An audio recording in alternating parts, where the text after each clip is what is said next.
경남 통영에 가면 이순신 장군이 있어요. 이순신 장군 그 공원이 있습니다.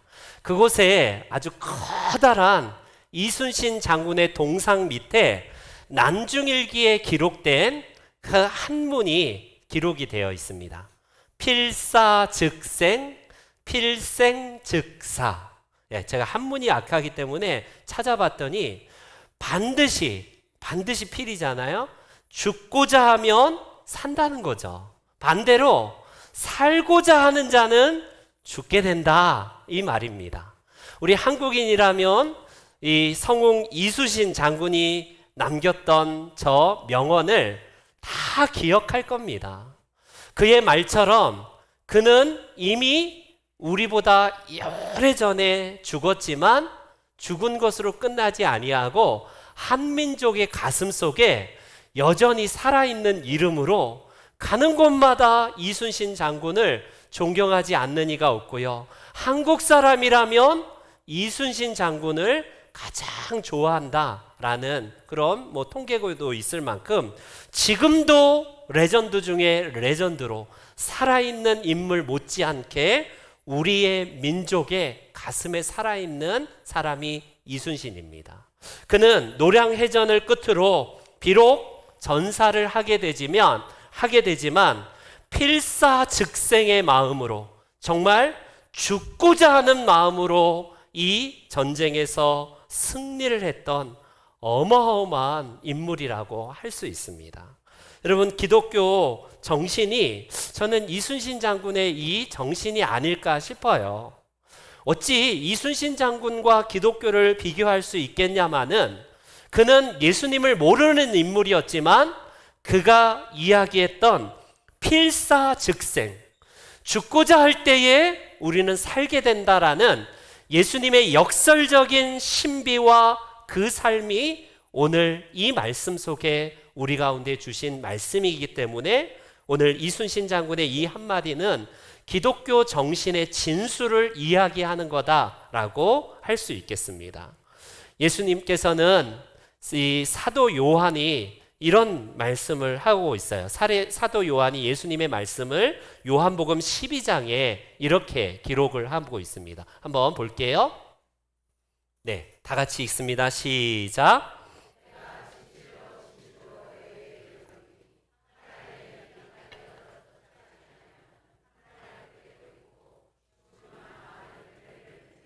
먼저 어떻게 해야 된다고요? 떨어져 죽어야 된대요. 죽지 않으면 아무런 열매가 없다라고 예수님이 말씀하신 바가 있습니다. 여러분, 예수님은 복음서 전체에서 우리가 예수님을 따라가고 복음의 본질이 뭔가를 쉽게 정의하자면 죽으라는 거예요. 들리기에는 굉장히 불쾌한 말 같고 이 시대의 사조와는 반대의 이야기 같지 않습니까? 아니, 내가 왜 죽어야 돼? 내가 왜 죽어야 돼? 라고 하지만 기독교의 진수는요, 먼저 죽는 데 있다라고 예수님은 말씀하십니다. 우리가 죽을 때에 한 알의 밀이 떨어져서 죽을 때에 많은 열매를 맺게 되지만 죽지 아니하면 결국 썩게 되고 없어져 버린다라는 사실입니다. 예수님은 오늘 이 본문의 배경을 보자면 그분은 제자들과의 이제 마지막 공생애를 끝으로 하나님께 갈 준비를 하고 계십니다.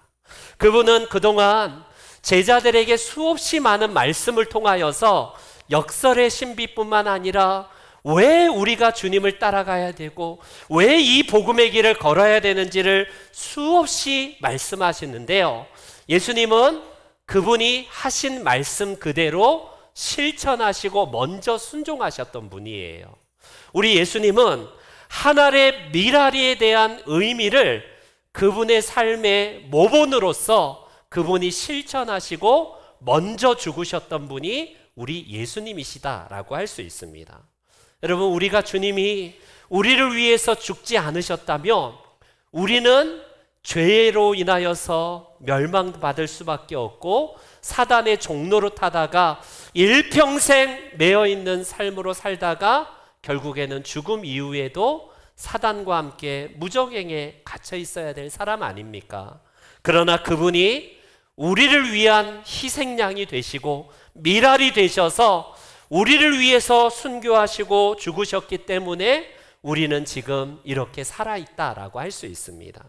세상의 이치가 그런 것 같아요.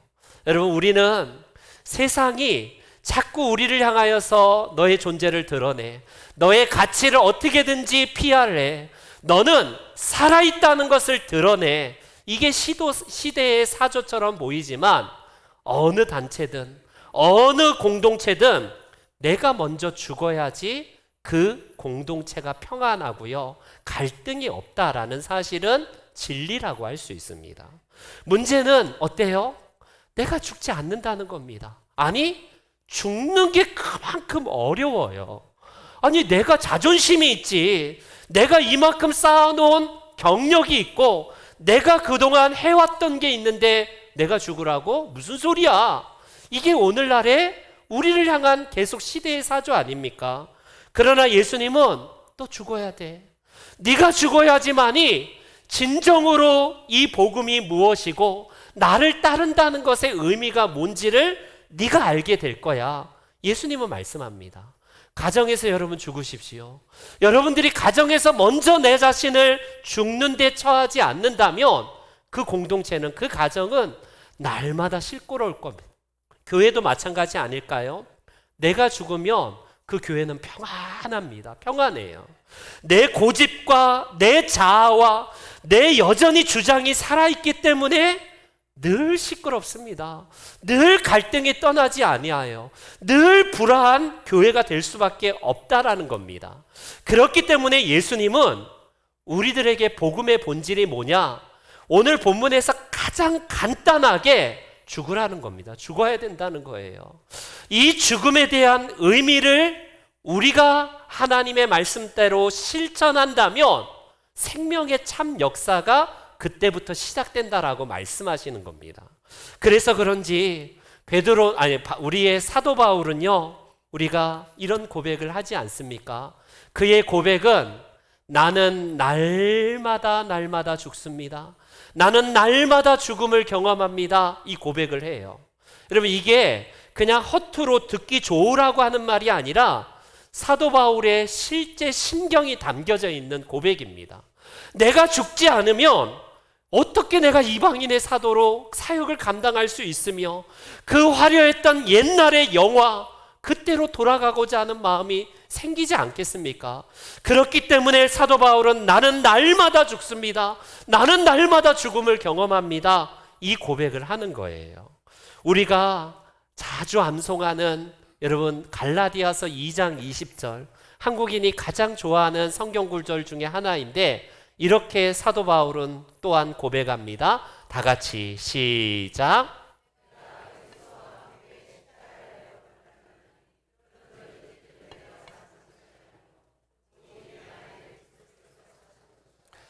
이제 내가 육체 가운데 사는 것은 나를 사랑하사 나를 위하여 자기 자신을 버리신 하나님의 아들을 믿는 믿음 안에서 사는 것이라. 할렐루야. 아멘. 여러분, 사도 바울은 죽는다는 것을 어렵게 설명하지 않아요. 어떻게 설명하냐면 십자가에 나 자신을 못 박는 것이다 라고 갈라디아서 2장에서 설명을 합니다. 여러분, 내가 살아있을 때에는요, 예수님은 없었던 존재입니다. 그런데 내 인생에 예수님이라는 씨가 똑 떨어졌어요. 그분을 내 인생의 주인으로 섬기게 됩니다. 그럴 때에 이전에 내가 잘난 맛으로 살고 내가 그렇게 멋들어지게 내 잘난 맛으로 살았던 게 이게 아니었구나 라는 사실을 깨닫고 여전히 시퍼렇게 살아있는 내 자신을 십자가에 날마다 못 박는 거래요. 이게 죽는 것의 의미라고 말씀합니다. 이제는 예수님과 함께 십자가에 못 박혀 죽었을 때에 나는 죽는 줄 알았는데 내 안에서 예수님이 드러나시네요. 내 안에서 예수님의 인격과 향기가 드러나네요. 전에는 그토록 내 자존심으로 살고 내 경험으로 살고 내 어떤 쫀심으로 살았는데 이제는 예수 그리스도로 인하여서 살아가는 인생이 되니까 내 안에서 예수님의 향기가 나고요, 그분의 인격이 드러나게 되고 내가 그리스도를 증거하는 그분의 제자가 되는 삶으로 살게 된다는 겁니다. 이게 죽는다는 것의 비결이에요. 기독교 영성은 그렇기 때문에 다른 게 아닙니다. 얼마나 내가 많이 죽느냐입니다. 내가 얼마나 많이 나를 죽이면서 주님 앞에 그 길을 따라가는가, 이게 바로미터예요. 바로미터입니다.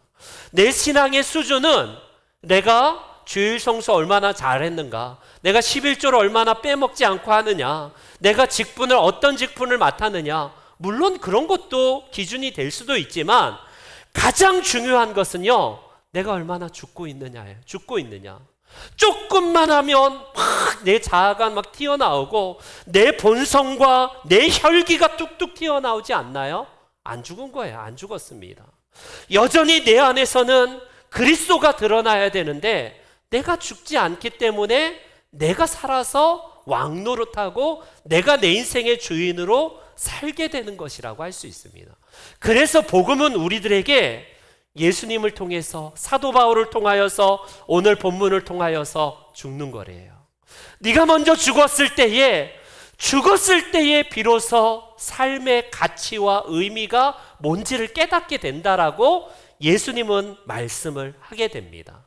고로 신앙생활은요, 나를 죽이는 데 있어요. 나를 죽이는데. 내 시퍼런 자아가 여전히 불쑥불쑥 튀어나오려고 합니까? 억지로라도 여러분, 내가 내 입에 재갈을 물리고 내 마음에 재갈을 물리십시오. 못을 박아러 보십시오.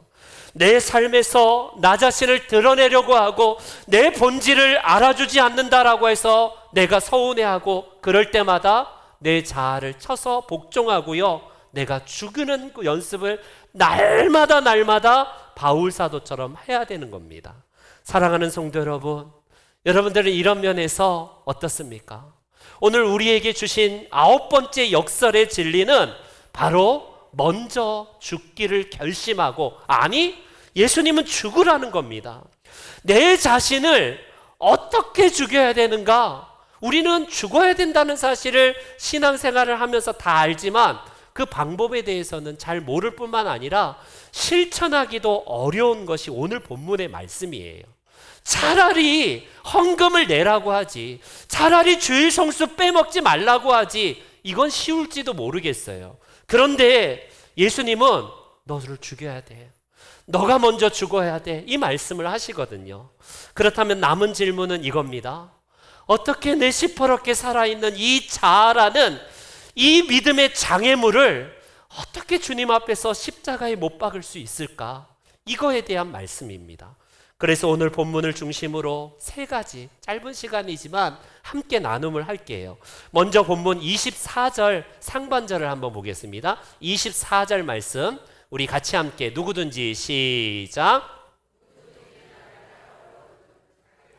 거기까지요. 누구든지 예수님을 따라오려거든 우리가 어떻게 해야 된다라고 예수님을 말씀하냐면, 저를 따라하십시오. 자기를 부인하라. 시작. 자기를 부인하래요. 나를 부인하래요. 여러분, 이 말의 의미가 굉장히 추상적일 겁니다.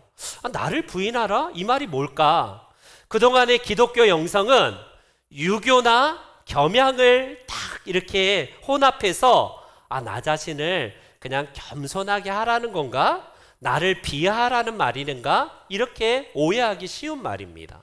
여러분, 여기서 예수님이 너 자신을 부인하라는 말은 너 벌레 같기 때문에 늘 벌레 의식으로 살아라, 너 존재 자체는 쓰레기 같기 때문에 늘 하나님 앞에서 죄인 의식으로 살아라, 이 말씀 아니에요. 우리는 기독교 영성을 이렇게 생각합니다. 나는 죄인, 나는 벌레, 나 같은 쓰레기, 늘 하나님 앞에서 이런 자아로 여러분 10년 지나도 20년 지나도 사는 분이 있다면 여러분 잘못하는 거예요. 어떤 자녀가 입양을 했는데 우리 부모가 입양한 부모를 향해서 20년 지나도 나는 벌레, 나는 이 가정의 식구도 아니야, 이런 의식으로 산다면 얼마나 마음이 아프겠습니까?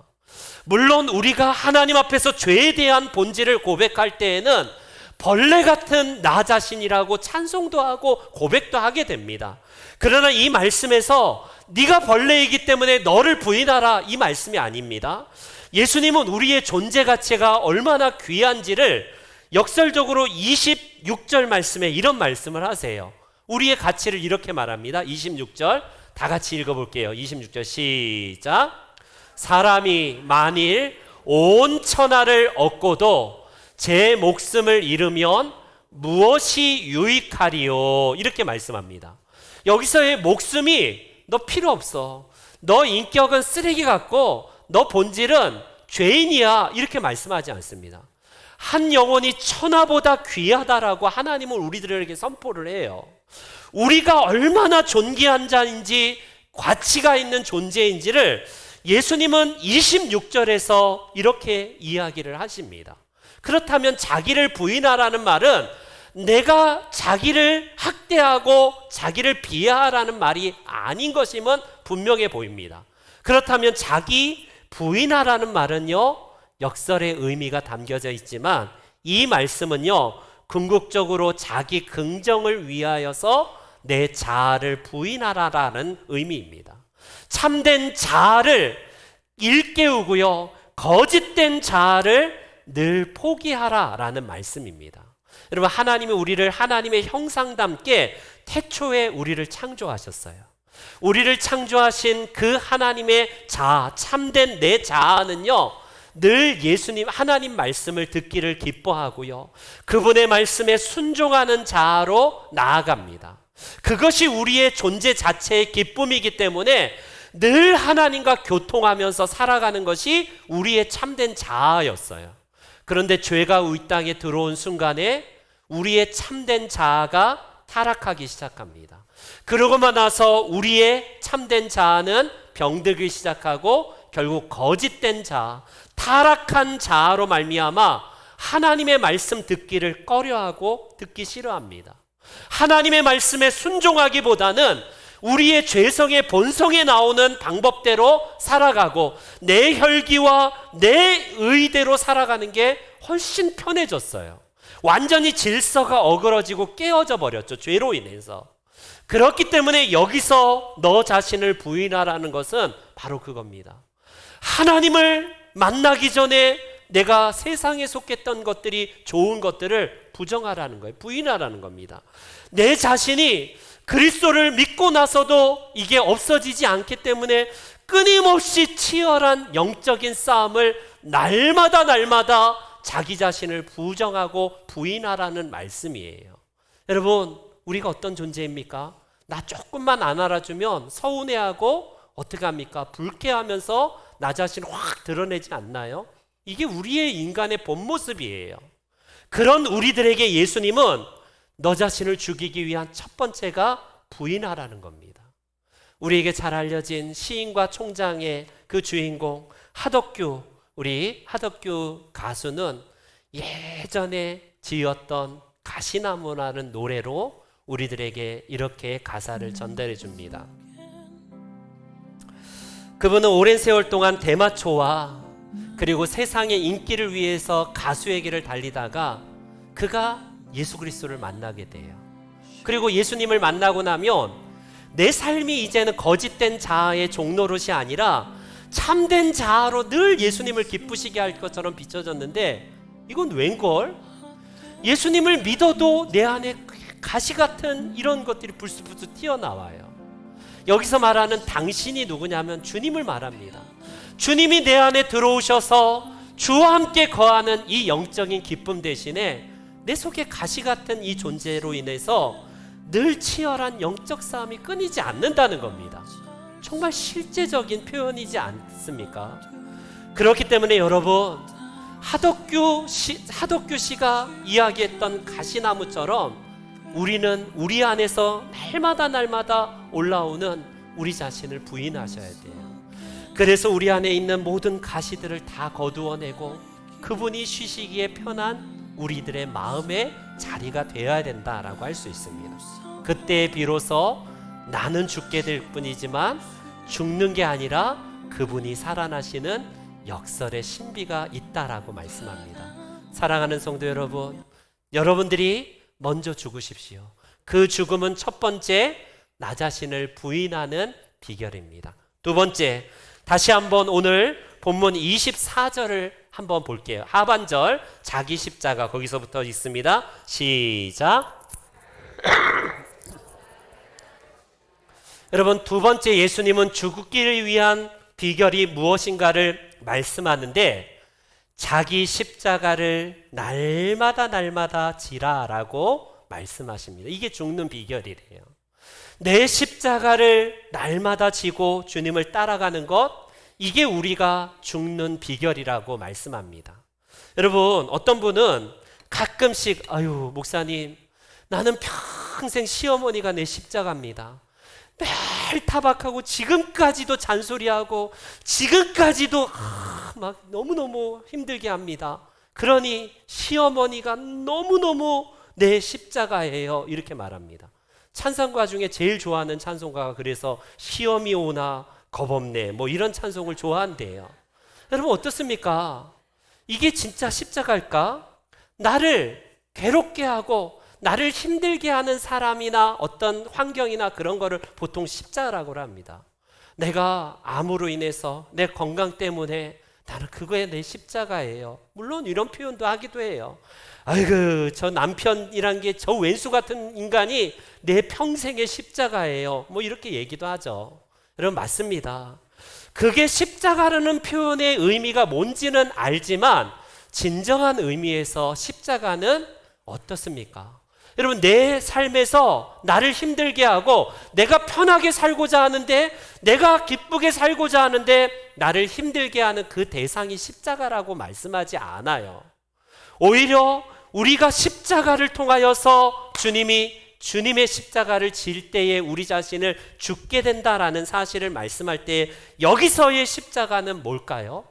그 십자가는 내가 예수님 대신 십자가 질 필요가 없기 때문에 이 십자가를 지라는 의미는 나에게 맡겨진 사명을 의미합니다. 사명.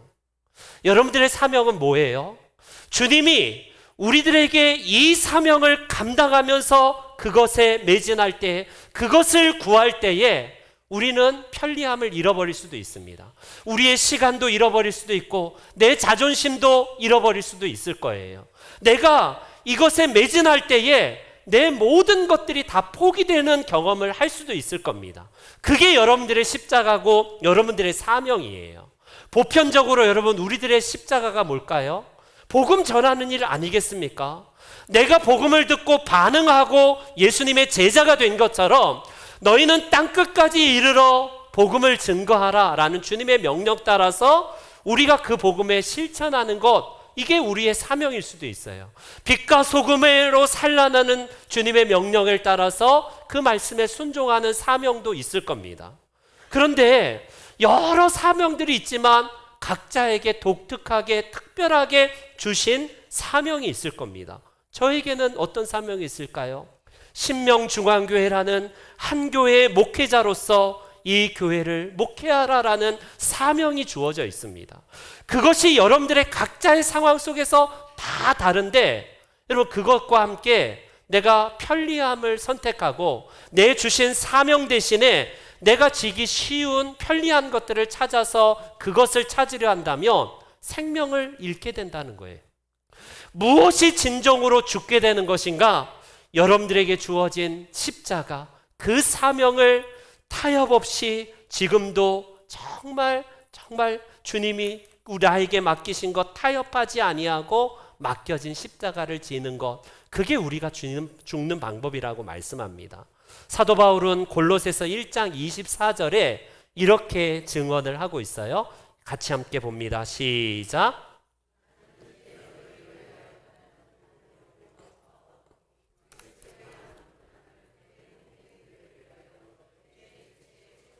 사도 바울이 어떤 존재입니까? 잘 나갔던 사람이거든요. 예수님 믿기 전에는 이 세상에서 잘나고 편하고 정말 귀한 것들을 다 누렸던 사람이에요. 그런데 예수님을 위해서, 몸된 교회를 위해서 괴로움과 고통을 받고 그것을 사명으로 받고 십자가를 질 때에 그것이 그의 죽는 방법이었지만, 그분의 다시 살아나는 비결이었다라고 할 수 있지 않습니까? 사도 바울은 사도행전에 이런 고백을 합니다. 내가 달려갈 길과 주 예수께 받은 사명, 곧 하나님의 은혜의 복음을 증언하는 일을 마치려 하면은 나의 생명조차 귀한 것으로 여기지 아니하노라. 내가 생명 때문에 이 일을 하는 게 아니라 사명 때문에 이 일을 할 때에 역설적으로 하나님은 나에게 생명의 풍성함이 뭔지를 깨닫게 하셨다는 거예요. 사도 바울이 이 땅의 편리함과 안락한 삶과 성공적인 삶을 그가 구하고 찾았다면 예수 그리스도 안에서 누리는 참된 생명을 잃어버린 자가 되었을 겁니다. 그렇기 때문에 여러분, 우리에게 있어서 이 사명을 감당하라. 그게 우리가 죽는 비결이에요. 내가 요리조리 미꾸라지처럼 주님 주신 사명 대신에 그걸 망각하고 살지는 않는지, 현재의 나의 편의와 안락함과 자유를 포기하고 내어버리고 주님 주신 사명을 붙들고 있다면 우리는 지금 십자가를 날마다 지고 주님 따라가는, 그래서 죽는 것을 주님 앞에서 하는 우리의 자아라고 할 수 있습니다. 토마스 아 캠피스는요, 그의 유명한 책 그리스도를 본받아라는 책에서 이렇게 이야기합니다. 그리스도인은 십자가에서 도망칠 수 없다. 십자가를 피한다면 이미 그리스도를 따르는 자가 아니다.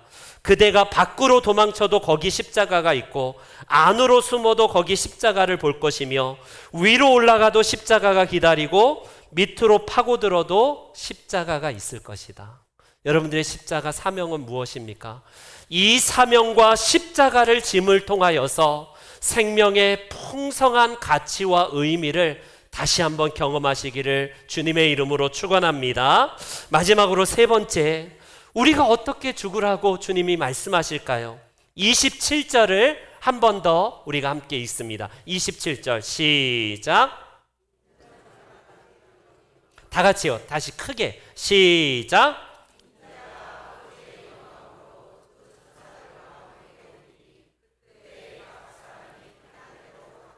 아멘, 아멘. 여러분, 행함이 필요하대요. 우리가 주님 앞에 설 그날에 무슨 여러분 공력이 남는지를 보라는 겁니다. 오늘 주님은 행한 대로 갚아주시겠다라고 우리들에게 약속을 하고 계세요. 어리석은 부자를 한번 보세요. 성경에 나오는 그가 오늘 우리 시대에 우리의 본성을 그대로 반영하는 대표적인 사람입니다. 그는 손대는 것마다 마이더스의 손이네요. 다 성공을 거두고 완전히 돈을 막 쓸어 담습니다. 그때 그가 창고를 지어서 와, 내가 이만큼 벌었는데 이 공간이 모자르니까 더 크게 져야겠다. 내 영혼아 먹고 마시고 즐기자. 야, 부어라 마셔라. 이게 어리석은 부자가 외쳤던 이야기입니다. 하나님이 말씀하시죠. 네 재물을 쌓아놓고 내가 내 생명을 취할 때에 이 재물이 누구 것이 되겠느냐? 주님이 물어보십니다. 여러분, 아닌 게 아니라 우리는 본성적으로 이 부자를 성경에서는 어리석다고 하지만 실제적으로 닮고 싶어요. 부러워합니다. 아, 나도 평생 저런 삶을 살아봤으면. 그래서 찌질하게 살지 아니하고 먹자, 즐겨라, 마시자, 놀러가자, 취하자. 이게 우리들의 본성 아니에요? 그런데 여러분, 우리에게 있어서 마지막 주님 앞에 서는 그날에 주님 중심으로 남는 것이 무엇인가를 점검하래요. 여러분, 여러분들은 공력이 마지막에 불탈 때에 뭐가 남겠습니까? 어떤 이는 학력으로 쌓아놓으신 분들도 있고요. 나름대로 세상이 부러워하는 재물과 권력과 명예와 나름대로 세상에서 부러워하는 것들을 잔뜩 쌓아놓고 그게 공력이 불탈 때 영원하리라 생각됩니다. 여러분, 정치 권력을 보세요. 하루아침에 하늘에 나는 새도 떨어뜨리는 자가 정권이 바뀌거나 시간이 흘러가면 허무하게 쓰러지지 않나요? 여러분, 정재계 인사들을 한번 보세요. 그토록 영원할 줄 알았던 그들의 권력은 얼마나 못 가지 않습니까? 얼마 못 가 추락하거나 그것이 그의 인생을 붙들어주지 못하는 것을 우리는 보게 되지 않나요? 그렇다면 우리가 우리의 중심에서 나 자신을 죽이기 위해서는 날마다 우리의 반석 되시는 예수님을 중심으로 인생을 재편해야 된다는 말씀입니다. 여러분, 그 비밀을 깨달은 자가 우리 그리스도인들 아니에요? 세상의 강연이나 세상에서 이걸 알려주는 사람이 없습니다. 우리가 마지막 순간에 주님 앞에 서는 그날에 무엇이 남는가를 점검하라는 거예요. 우리의 신앙의 선배들인 여러분 사도들을 보십시오. 베드로도 원래 우리와 같은 성정을 가졌고 늘 죽기를 싫어했어요. 그의 자아가 시퍼렇게 살아있던 이 베드로가 예수님의 부활을 목격한 다음에 그는 날마다 자기 자신을 쳐서 복종합니다. 그리고 복음을 증거하다가 그가 붙잡혀서 감옥에 갇혀 있습니다. 이제는 순교를 얼마 남기지 않는 상황에서 베드로는 평상시 같으면 쫄보거든요. 죽음 앞에 도망치었던 도망자였고 비겁한 사람이었잖아요. 근데 이제는 죽음을 초연합니다. 여러분, 그가 죽음 앞에서도 초연해서 결국에는 죽음을 마다하지 아니하고 복음을 담대하게 증거할 수 있었던 비결이 뭐예요? 비록 나는 죽게 될지 모르지만 주님이 내 반석이 되셔서 이 죽음 너머에서 나를 향하신 그리스도의 공력이 불타지 않는 것을 믿기 때문에 그렇습니다. 유한한 이 땅의 것들이 아니라 생명의 주인이신 예수님을 내 인생의 반석으로 삼았기에 내가 비록 지금은 죽을지 몰라도 하나님 나라에서 영원히 살 것에 대한 이 가치가 흔들리지 않았기 때문에 그래요. 여러분, 우리나라의 제주도까지 그 진시황이 불로초를 구하기 위해서 동양의 사방에 불로초를 구했던 중국의 가장 위대한 황제로 알려진 진시황을 한번 생각해 보세요. 진시황은요, 여러분, 평생 이 권력이 얼마나 아깝겠어요. 이거 붙들다가 죽으면 얼마나 아깝겠어요. 그러니 천년 만년 살겠다라고 불로초를 구하기 위해서 모든 사람들을 전국 사방 방방 곳곳에 보내지 않습니까? 여러분, 진시황 몇 살 살았는지 알아요?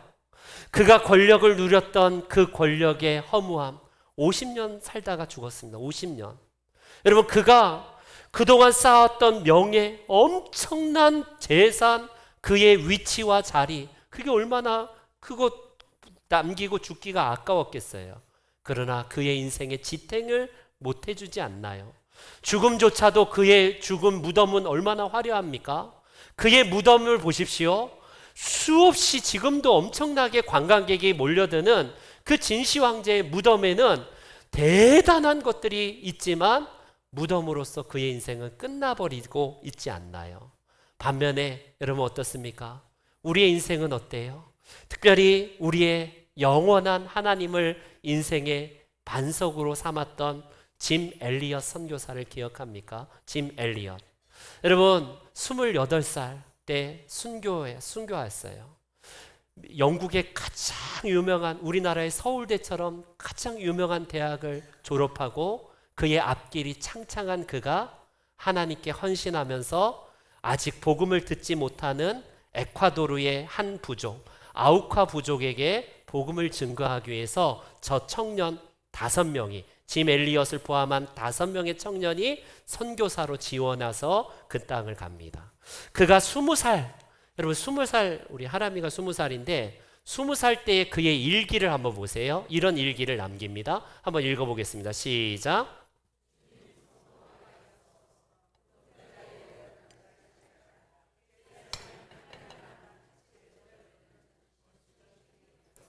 여러분, 성공하게 해달래요.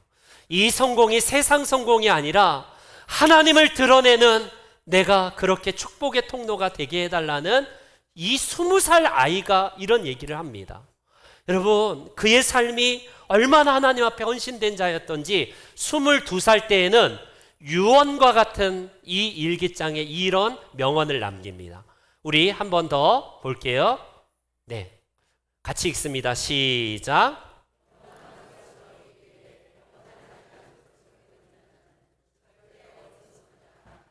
여러분, 그는 어리석은 자가 누구인가를 오늘 이렇게 일기장에 적는데 영원한 것을 위해서 현재 영원하지 않는 것에 매여 있고 그것을 얻는 자들은요, 결국 영원한 것을 얻지 못한다. 이렇게 얘기합니다.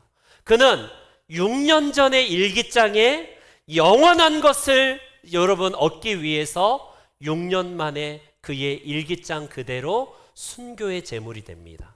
1956년 1월 8일 5명의 젊은이가 이들이 아우카 부족에게 내리는 순간 복음을 증거할 수도 없이요, 그냥 그 땅에 원시민에게 있어서 창으로 그대로 찔려서 순교를 당합니다. 여러분, 미국의 본토의 그 선교지나 그 교회나 미국의 기사에서 이 젊은이들 5명의 이 죽음이 기사화됐는데, 그 당시에 기사를 보니까 이런 기사가 실립니다. 바보 같은 무가치한 죽음이다. 무모한 도전이었다. 무모한 선교였다. 막 이런 기사가 많이 미국의 이 신문에 실립니다. 그런데 그는 죽었습니다. 그는 한 줌의 흙으로 그냥 이 땅에서 썩어진 것처럼 보여요. 그런데 한 알의 밀이 땅에 떨어져서 많은 열매를 맺는다는 주님의 말씀처럼, 놀랍게도 그의 아내였던 엘리자베스 엘리엇이라는 여사가 남편을 죽인 그 부족에게 선교사로 또 지원해서 가요. 아니, 남편을 죽인 그 땅의 사람들에게 복음을 16년 동안 증거합니다. 남편은 28살 때의 젊은 나이에 그는 순교의 제물이 되었는데, 놀랍게도 짐 엘리엇의 이 부인이었던 엘리자베스 여사는요, 결과적으로 이 아우카 부족의 교회를 세워요. 그 땅의 영혼들을 주께로 인도하는 일에 남편의 순교가 헛되지 않았다는 사실을 그의 선교의 역사, 우리 전능자의 그늘이라는 책에서 증언을 하고 있습니다. 한번 사진을 다시 한번 보여줘 보세요. 그가 나이가 들었을 때, 젊었을 때 남편과 이제 돌아가시기 전에 엘리자베스 엘리엇 여사의 그 모습을 한번 보십시오. 남편은 오래전에 젊은 나이에 한 알의 밀알이 되어서 죽었지만, 그는 이 에콰도르의 복음화에 있어서 한 알의 밀알이 되었고 생명의 역사가 나타나는 하나님의 귀한 일에 사용하셨다라는 사실입니다. 사랑하는 성도 여러분, 이제 말씀의 결론을 맺겠습니다. 여러분들은 어떤 삶을 오늘 살고 계십니까? 이 아침에 주님이 우리들에게 먼저 죽으라, 먼저 죽고자 할 때에 살게 된다라는 이 말씀 한번 보세요. 이순신 장군은요, 필사즉생이라고 하지 않나요? 그러나 예수님은 아사즉생이라고 말씀을 하고 계십니다. 내가 먼저 죽을 때에 결국 살게 된다라고, 그분이 한 알의 밀알이 되어서 십자가에서 우리를 위해서 희생하셨습니다. 저와 여러분들이 예수님의 이 말씀처럼요, 우리도 죽어야 돼요. 오늘도 내 자아가 불쑥불쑥 올라올 때마다 여러분 쳐서 복종하십시오. 그냥 내 몸을 억어하면서 내 입에 재갈을 물리고 내 가슴을 쳐서 계속해서 나를 부인하고 십자가를 지고, 그럴 때 나 자신은 죽게 되는 것이 아니라 내 안에서 그리스도가 살아나는 비결, 그래서 주님이 주실 그 상을 우리 엘리엇처럼 우리가 주님 앞에서 받으셔서 우리가 생명의 역사가 우리 모든 성도님들과 그 삶 가운데 드러나는 일에 쓰임받는 우리 모든 주인공들 되시기를 주의 이름으로 축원합니다. 아멘.